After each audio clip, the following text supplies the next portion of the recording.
भारत माता की वंदे। छत्रपती शिवाजी महाराज की, छत्रपती संभाजी महाराज की।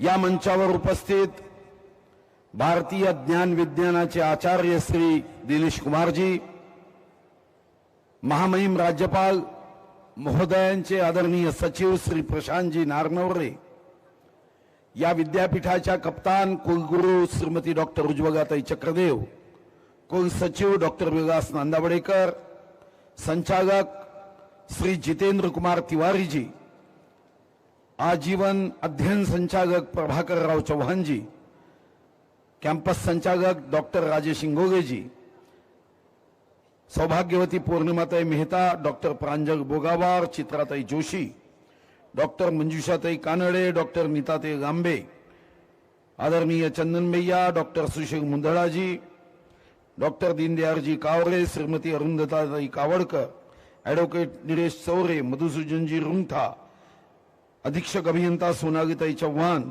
उपकुलसचिव डॉक्टर बागू राठोडजी, इतर सर्व आदरणीय मान्यवर व एका अतिशय उत्तम कार्यक्रमात उपस्थित माझ्या सन्माननीय मान्यवर नागरिक बंधूंनो, भगिनींनो, सळसळत्या रक्ताच्या सर्व माझ्या विद्यार्थिनी भगिनींनो, नारायणी गुरुकुलमचं अधिकृत उद्घाटन होताना या कार्यक्रमात उपस्थित राहण्याचा मलाही मनापासून आनंद आहे। या चंद्रपूरच्या भूमीत श्री दिनेश कुमारजी यांचं मी स्वागत करेलच। अपेक्षा होती की दिनेश कुमारजी जास्त वेळ बोलतील, या संदर्भातलं त्यांचं ज्ञान अभ्यास हा आमच्याही उपयोगामध्ये येईल हा विश्वास निश्चितपणे मला होता। पण कार्यक्रमाला उशीर झाल्याने कदाचित त्यांनी या ठिकाणी अतिशय कमी शब्दामध्ये आपला आशय आणि भाव व्यक्त केला। हे खरं आहे की भारतीय संस्कृतीकडे आज जग एका अपेक्षेने पाहते, जे या ठिकाणी नारायणी गुरुकुलमच्या माध्यमातून इंडियन नॉलेज सिस्टीम IKS आज संयुक्त राष्ट्रसंघ सुद्धा जगातलं आनंद आणि समाधान हे पर कॅपिटा इन्कमनी मोजणं हे आता त्यांनी कमी केलं। आता संयुक्त राष्ट्रसंघ सुद्धा हॅपीनेस इंडेक्सच्या माध्यमातून तो देश किती धनवान आहे यापेक्षा किती गुणवान आहे, तो किती धनसंपन्न आहे यापेक्षा तो किती आनंद संपन्न आहे यावर आता संयुक्त राष्ट्रसंघ सुद्धा काम करत आहे। आणि आम्हाला तर या देशाच्या संस्कृतीचा अभिमान वाटावा अशी आमच्या देशाची सर्व समावेशक संस्कृती राहिली आहे। विश्व बंधुत्व, वसुधैव कुटुंबकम हा भाव हा सहजपणे आमच्या हृदयात भरला जातो। पण धीरे धीरे 750 वर्ष गुलामीचे असतानाही ही संस्कृती टिकली। जगामधल्या ज्या संस्कृती आपण पुरातन मानायचो, इजिप्तची संस्कृती संपली, फक्त पिरॅमिड उभे राहिले, बाकी सारं संपलं। रोमची संस्कृती संपली, त्यांची पुस्तकात महानता शिल्लक राहिली, पण आचरण आणि वर्तणुकीमध्ये कुठेही त्यांची महानता दिसत नाही। ज्या इंग्रजाबद्दल आपण म्हणायचो, ज्या ब्रिटनबद्दल म्हणायचो की यांच्या साम्राज्यावरच्या सूर्याचा अस्त होत नाही, इतके संपन्न आहे। मी जेव्हा दैनिक लोकमतनी मग कोहिनूर ऑफ इंडिया पुरस्कार दिला म्हणून लंडन मध्ये गेलो, 16 भारतीय वंशाचे खासदार आहे, काही लोक भेटायला आले, काही कुटुंब भेटायला आले, आणि जेव्हा त्या कुटुंबातील विद्यार्थ्यांना मी विचारायचो की भविष्यात तुम्हाला काय व्हायचं आहे, तेव्हा एक गोष्ट माझ्या लक्षात आलं की त्याच्यापैकी 50% विद्यार्थी मला सांगायचे की आम्हाला मानस शास्त्रातलं तज्ञ व्हायचं आहे, आमचा वैद्यकीय व्यवसाय हा वेड्यांवर इलाज करणाराच आम्हाला निश्चित करायचा आहे। मी मनात प्रश्न केला की ज्यांच्या साम्राज्याचा सूर्य अस्त पडत नव्हता हा जर देश वेड्यांचा झाला असेल तर निश्चितपणे भारतीय संस्कृतीची महानता आहे की ज्या संस्कृतीमध्ये डिप्रेशनच्या टॅबलेट घ्याव्या लागत नाही, मंदिरात जाऊन देवाच्या पायावर डोकं टेकवलं, आईच्या मांडीवर बसलं तरी एक गोष्ट नक्की आहे की जगामध्ये जर यक्षानी धर्माचा प्रश्न केला असता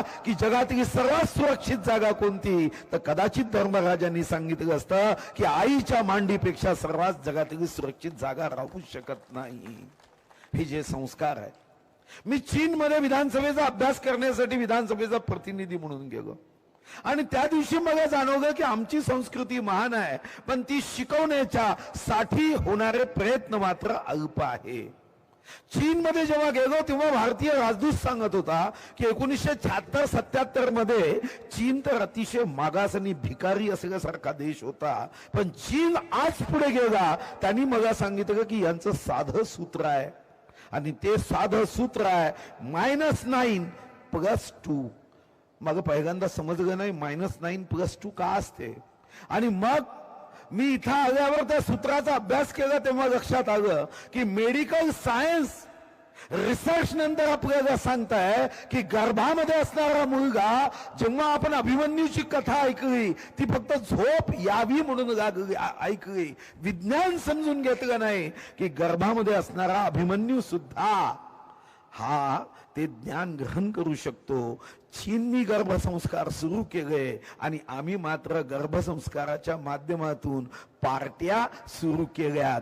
गर्भसंस्कार कमी झाले आणि मग आपलं विज्ञान मेडिकल सायन्स सांगतं की आपल्या आयुष्यामध्ये आपल्या बुद्धीचा जीबी किती असावा. हे पहिल्या -9+2 नंतर 90% बुद्धीची क्षमता आणि जीबी ही वयाच्या 5व्या वर्षापर्यंतच तयार होते. नंतर 10%चा स्कोप आहे की तुमचा मेंदू, तुमचा जीबी किती असावा. हा मग 16 जीबीचा माणूस आहे की 256 जीबीचा आहे की 1 TBच्या बुद्धिमत्तेचा माणूस आहे. हे जर -9+5 मध्ये होत असेल तर चीनने लक्ष दिलं आणि चीन आज इन्व्हेन्शन, इनोव्हेशन, पेटंट या प्रत्येक क्षेत्रामध्ये पुढे चालला. आणि ज्या देशाची संस्कृती महान होती, मला आठवतं की 1999 मध्ये मी पहिल्यांदा पर्यटन मंत्री झालो तेव्हा राजधानी एक्सप्रेस मध्ये पहिल्यांदा बसलो. एअर कंडिशन एक्सप्रेस आणि मुंबई ते दिल्ली ती राजधानी एक्सप्रेस असायची. आता खूप गाड्या झाल्या एअर कंडिशन, वंदे भारत पासून अनेक झाल्या. माझ्या समोर एक व्यक्ती बसला होता. साधारणतः एअर कंडिशनच्या डब्यात आणि विमानात बसणारे जे लोक आहेत ते एकमेकाशी बोलत नाही. त्यांना वाटतं की मीच मोठा आहे. पण आपल्याला सवय होती कारण आपण चंद्रपूरमधून आलो होतो. समोरच्याशी मी बघायला सुरुवात केली की त्याच्या चेहऱ्यावर पैशाचं तेज होतं. चमचा जरी चेहऱ्यावर लावला तर 2-3 करोड रुपये पडतील चमच्यामध्ये, एवढं श्रीमंतीचं तेज त्याच्या चेहऱ्यावर बघितलं. मी त्याला सहज विचारलं की आप क्या करते हो. तो मला म्हणाला की मैं एक पेपर मिल चलाता हूं और 125 देशों में मैं अपने कागज को एक्सपोर्ट करता हूं. तोपर्यंत जगाचा कोणताही देश मी पाहिला नव्हता. मी सहज विचारलं की जगामध्ये 125 देशात तुमचा जर कागज एक्सपोर्ट होतो तर तुम्ही किती देश पाहिले.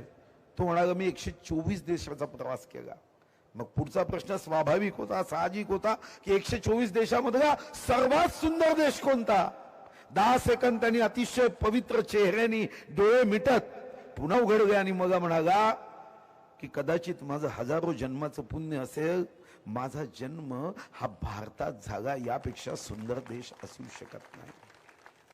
पण धीरे धीरे इंग्रजांनी आणि विशेष करून इंग्रजांच्या तत्वचिंतकांनी जी शिक्षण पद्धती आपल्याला दिली त्या शिक्षणातून धन कमवणार यंत्र तयार व्हायला लागलं. स्वतः साठी जगणारा व्यक्ती तयार व्हायला लागला. एक भारतीय संस्कृतीमध्ये हम साथ साथ हैचा भाव होता आणि या इंग्रजी शिक्षण पद्धतीमध्ये हम आपके है कोणचा भाव सुरू झाला. आणि यातूनच जे प्रश्न निर्माण झाले आणि आता तर त्याचं आक्रमण वेगाने होते.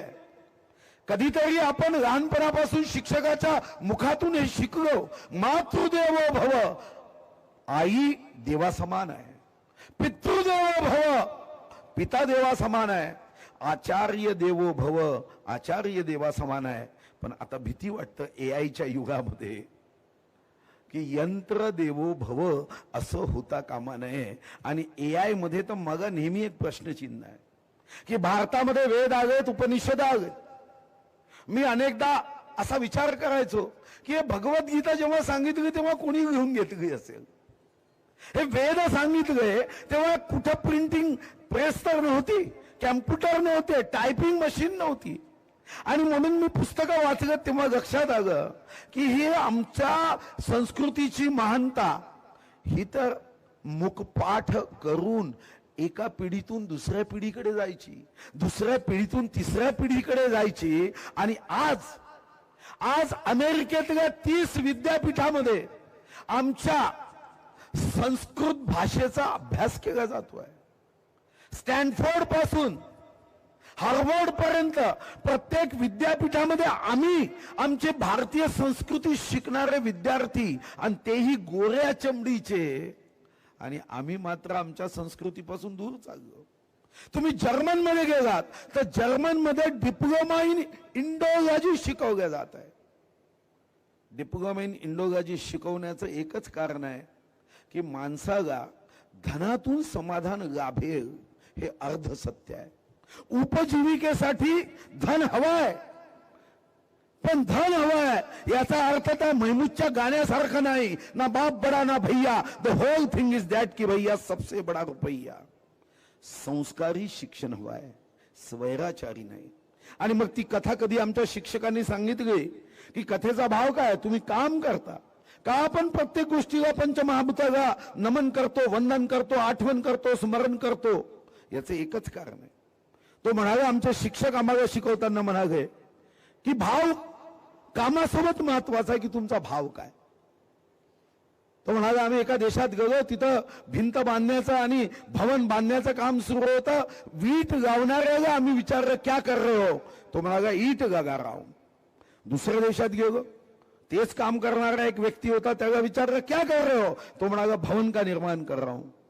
आणि ज्या देशाला प्रगत व्हायचं आहे त्यामध्ये शिक्षणासोबत संस्कार का महत्वाचा आहे, तर त्यांनी सांगितलं की तिसरा देश, ज्या देशामध्ये राष्ट्रप्रेम आहे, राष्ट्रभक्ती आहे, राष्ट्र चेतना आहे, तिथं वीट लावणाऱ्या माणसाला मी जेव्हा विचारलं, क्या कर रहे हो, तो म्हणाला, मैं देश का निर्माण कर रहा हूं. काम एकच आहे पण भाव मात्र हे अलग आहे. आणि म्हणून यासाठी आपल्याला आज इंडियन नॉलेज सिस्टीम मध्ये हेच शिकवायचं आहे. मी कोर्स सिलेबस बघितला. या सिलेबसचं साधं तत्व आहे.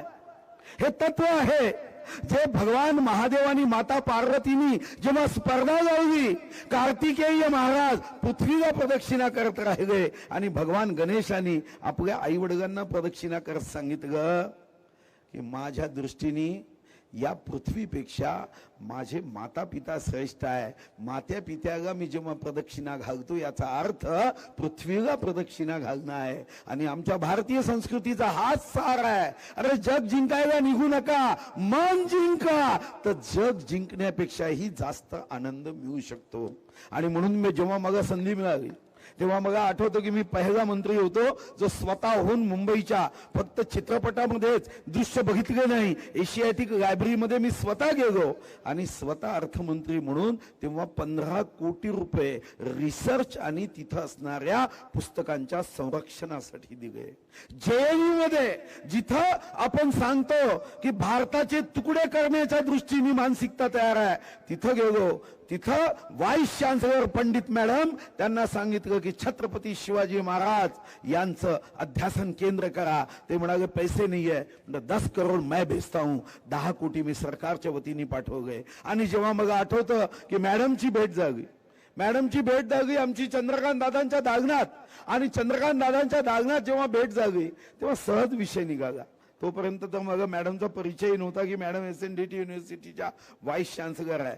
फक्त मग नंतर एवढंच समजलं की त्या चंद्रपूरच्या सुनबाई आहे, तर त्यांना मी आपल्या भारतीय शास्त्रातलं एक वाक्य सांगितलं, जो आपल्या सासूरवाडीची सेवा करतो हे सर्वात मोठं धर्मकार्य आहे. आणि तेव्हा त्यांनी सांगितलं की हे धर्मकार्य मी करायला तयार आहे. मी सांगितलं की त्यासाठी निधी उभा करायला मी तयार आहे, तुम्ही चिंता करू नका. आणि मग आपलं हे 50 एकरचं ज्ञानपीठ, ज्ञानसंकुर, SNDTचं सेंटर हे उभं राहत आहे. आणि मलाही एका गोष्टीचा अभिमान आहे की या ठिकाणी आमच्या ताई चक्रदेव मॅडम हे सुद्धा जीव लावून या सेंटरच्या प्रगतीचा, विकासाचा, डेव्हलपमेंटचा अतिशय सूक्ष्मपणे त्यांच्या सर्व सहकार्यांसोबत प्लॅन तयार करताय.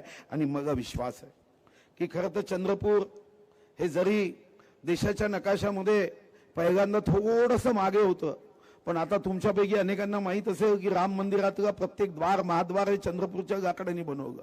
संसद भवनामध्ये कोणी कशीही चर्चा करू द्या, कोणत्याही पक्षाचा असू द्या, कितीही वजनाचा असू द्या, प्रामाणिक असू द्या की भ्रष्टाचारी असू द्या, जाना तो हमारे दरवाजे से. कारण संसद भवनाचा प्रत्येक दरवाजाचं लाकूड बाजूच्या बंगारशामधून आम्ही पाठवलं.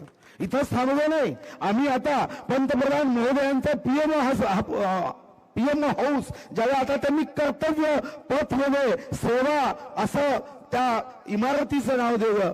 मैडम दिनेश कुमार जी, आपको शायद पता नहीं होगा, अभी देश के प्रधानमंत्री जिस कुर्सी पे बैठते हैं वो कुर्सी की लकड़ी भी हमने ही भेजी है.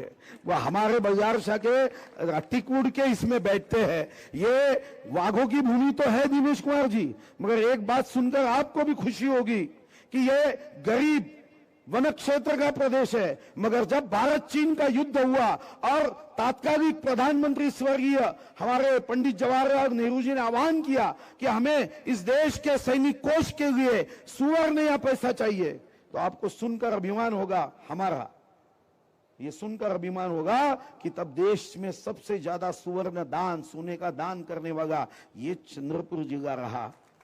ये आर्थिक दृष्टिकोण से गरीब था, मगर हमारा हृदय सोने का था कि तब हमारे पूर्वजों ने सबसे ज्यादा स्वर्ण दान किया. पंडित नेहरू जी धन्यवाद देने के लिए यहाँ आए हैं. तो मुझे विश्वास है कि यहाँ से जो भारतीय संस्कृति की शिक्षा दी जाएगी, जो इंडियन नॉलेज सिस्टम को फिर से हम साथ साथ है के भाव के साथ आगे बढ़ाने की सोच रखकर ये जाएगा, तो मेरा विश्वास है कि यहाँ विश्व के लोग तो आएंगे, मगर यहाँ आने के बाद वो एक सोने का विचार लेकर जाएंगे. ये सुवर्ण विचार होगा कि हमें अपने लिए तो जीना है, देश के लिए भी जीना है. मैं रहूं या ना रहूं, ये देश मेरा भारत रहना चाहिए. ये भाव के साथ ये शिक्षण यहाँ पे बच्चे लेके जाएंगे, ये मेरा विश्वास है. आप यहाँ आए, आपका बहुत बहुत स्वागत. हमारे प्रशांत जी आए, आपका भी इस भूमि पे स्वागत. बस अब एक ही इच्छा है कि एसएनडीटी यूनिवर्सिटी के माध्यम से सी फॉर चंद्रपुर को हम सी फॉर चैंपियन वालों का जिला बनाना चाहते हैं. बहुत बहुत धन्यवाद. धन्यवाद.